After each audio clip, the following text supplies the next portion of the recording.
Hello साथीहरू, आज म यस भिडियोमा हजुरहरूलाई बताउन गइरहेको छु। यदि तपाईहरू आफ्नो फोनलाई धेरै लामो समय चलाउनुहुन्छ तर छोड्न चाहनुहुन्छ तर पनि छोड्न सक्नु भएको छैन भने त्यसको लागि हजुरहरूले एउटा टाइमिङ लक सेट गर्न सक्नु। मतलब तपाईहरूले जबसम्म तपाईको टाइम समाप्त हुँदैन त्यसमा तपाईहरूले सेट गरेको तबसम्म तपाईले त्यो फोनलाई कुनै पनि एपहरू युज गर्न मिल्दैन। बस तपाईहरूले कल गर्न र कल आउन चाहिँ सक्छ। ल त्यसको लागि सबैभन्दा पहिला तपाईहरूले प्ले स्टोरमा जानु होला। प्ले स्टोरमा गएर माथि सर्च गर्नु होला ब्लक किट एप भनेर। यहाँनिर आइसकेको छ मेरो उसमा ब्लक किट एप भनेर।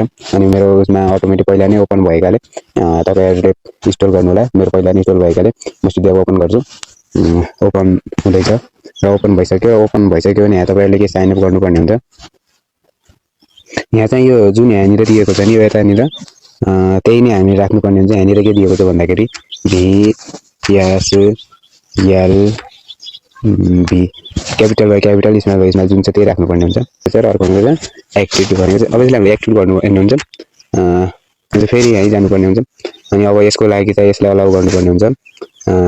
अनि अब फेरि यसलाई ब्याक गएर फेरि यहीँ जानुपर्ने हुन्छ होइन। फेरि यसैमा टच गर्नु होला। ओके, अब यो हामीले भइसक्यो स्टार्ट होइन। अब यो स्टार्ट भइसक्यो। अब यसमा टाइमिङ लक सेट गर्नुको लागि तपाईँहरूले यो 3 घन्टासम्म दिएको हुन्छ है। 3 घन्टासम्म तपाईँहरूले टाइमिङ लक गर्न सक्नुहुनेछ। अनि जति पनि हामीले लक गर्न सक्नुहुन्छ। मानौँ मैले 1 मिनटको गरेर देखाउँछु तपाईँहरूले। 1 मिनटको गर्न चाहेँ। अनि अब यसको लागि यहाँ जानु होला। अनि यहाँ गएर यो हुँदैछ र साथीहरू यो भइसक्यो।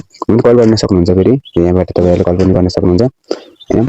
तर यसलाई लक खोल्न सक्नुहुन्न। मतलब जबसम्म टाइम सकिँदैन तबसम्म यसलाई लक खोल्न सक्नुहुन्न, केही पनि गर्न सक्नुहुन्न तपाईँहरूले।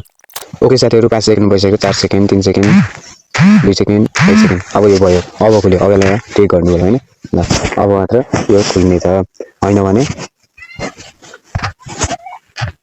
जबसम्म टाइम सकिँदैन तबसम्म खुल्नेवाला छैन। त साथीहरू यो भिडियो मन पऱ्यो भने लाइक कमेन्ट सेयर गर्न नबिर्सिनु होला।